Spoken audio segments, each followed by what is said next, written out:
बच्चों, कैसे हैं आप? उम्मीद करती हूँ आप बढ़िया और एकदम मज़े में होंगे। तो चलिए बच्चे, आज के अध्याय में हम पढ़ने वाले हैं समास।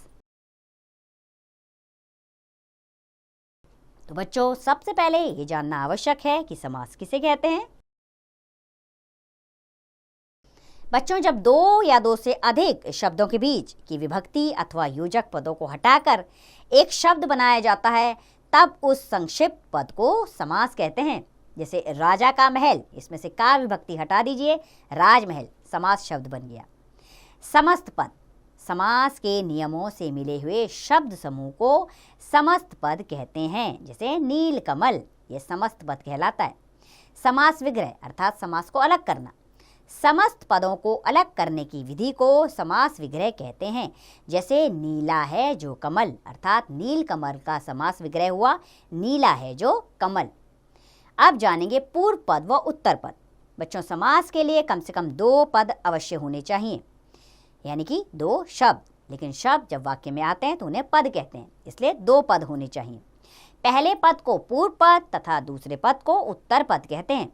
जैसे नील पूर्व पद है, पहला वाला, और कमल उत्तर पद है, यानी दूसरा वाला। आइए अब बढ़ते हैं समास के भेद पर। समास के निम्नलिखित भेद होते हैं। पहला भेद है इसका अव्यवभावी समास।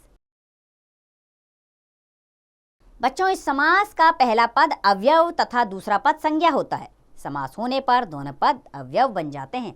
जैसे यथा संभव, इसका विग्रह करेंगे तो संभव के अनुसार।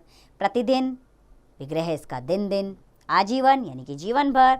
भरपेट यानी पेट को भरकर, इसका विग्रह है। दूसरा समास है तत्पुरुष समास।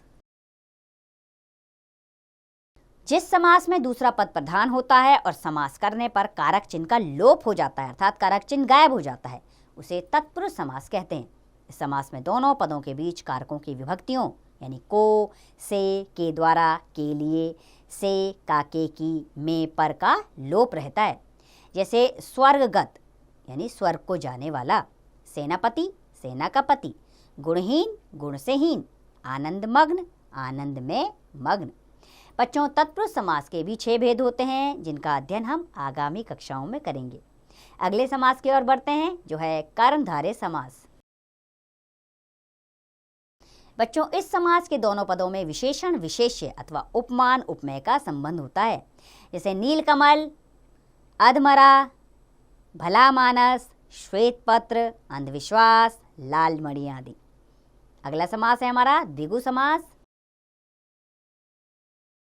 बच्चों, इस समास का पहला पद संख्यावाची विशेषण और दूसरा संज्ञा होता है, अर्थात पहले पत्र में इसमें आपको संख्या मिलेगी, उससे आप इसे पहचान पाएंगे।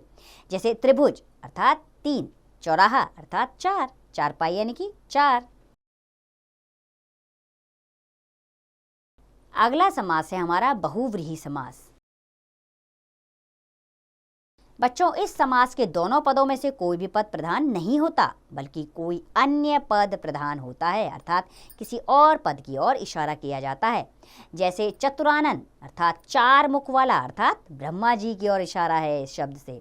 दशानन अर्थात 10 मुख वाला, अर्थात रावण। अगला समास है हमारा द्वंद्व समास। बच्चों, जहाँ दोनों पद प्रधान हो और कोई समुच्चय बोधक हटाकर समस्त पद बनाया गया हो, वहाँ द्वंद्व समास होता है। जैसे भाई बहन, भाई और बहन, पाप पुण्य, पाप या पुण्य। आप इस समास के बारे में और ज़्यादा जानकारी आगे की कक्षा में जानेंगे। आइए आपके अभ्यास के लिए इस पाठ को एक बार दोहरा लेते हैं। 2 या 2 से अधिक शब्दों के मेल को समास कहते हैं। समास के 6 प्रकार होते हैं: अव्यवभाव समास, तत्पुरुष समास, कर्मधारय समास, द्विगु समास, बहुव्रीहि समास और द्वंद्व समास। तो बच्चों, उम्मीद करती हूँ समास आपको समझ आ गया होगा। आपने इसको भेदों को अच्छे से समझना है, अभ्यास करना है, ताकि आप इसमें दक्ष हो पाएं। अब आप इसका अभ्यास कार्य स्वयं कीजिए।